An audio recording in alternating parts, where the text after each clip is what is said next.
derraɓe naneyam ha lesdi Cameroon, naneyam nda ko woni ha nder Marwa 3 jurum ɗum cemtuɗum arrondissement Marwa 3 ha Maral Balaza.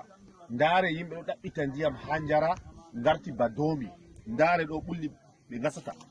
go'o ɓe ɗon dilla ɗo ɗaɓɓita ndiyam. Laru ha ɗo ɗiɗi ɓe gasa ba domi ha ɓe keɓa ndiyam ɓe jara ndiyam. Nda ha ɗo député en ɗon, maire en ɗon. Laru gundu waraɗo ɗiɗi, laru tati yaɗo,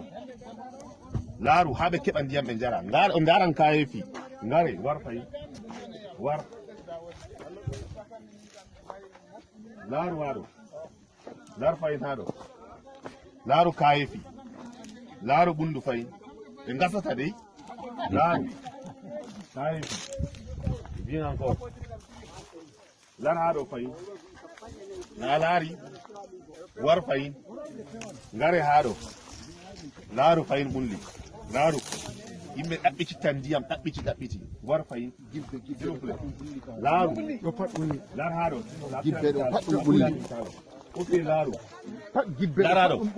debbo wasata ɗaɓɓita ndiyam ha yara madame wolwune daga nde on fuɗɗi wasugo ɓunduɗo woni asawira lokki jam ummuni daru e wolwa heɓa mawɓe man laara on ɓe gaddana on ndiyam an fu ummu daru nana wasata ɓundu man na ittu finore ma ɗo dagam nde an be debbo mon ɗon gasa on keɓa ndiyam ɗo ande asawira min gasa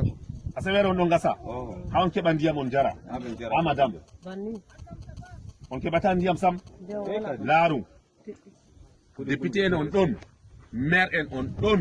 ummatore ɗo yara banni ndiyam mere on mbawata fugo yimɓe on ɗo pewa ɓe ha nder Marwa bo no inde wuro moɗon Hoɗango ha nder Maral Balaza. Laaru ndiyam wala Allah seede, laaru jurum ɗum on ɗon nyama ceede maɓɓe na gomna hokkata ceede ɓulli ɗon nyamon onon maire en be député en hiita ɗon ha alahira dagam dunya Allah hito ko ndare jurum ɗum ngare ndarane gite mon ha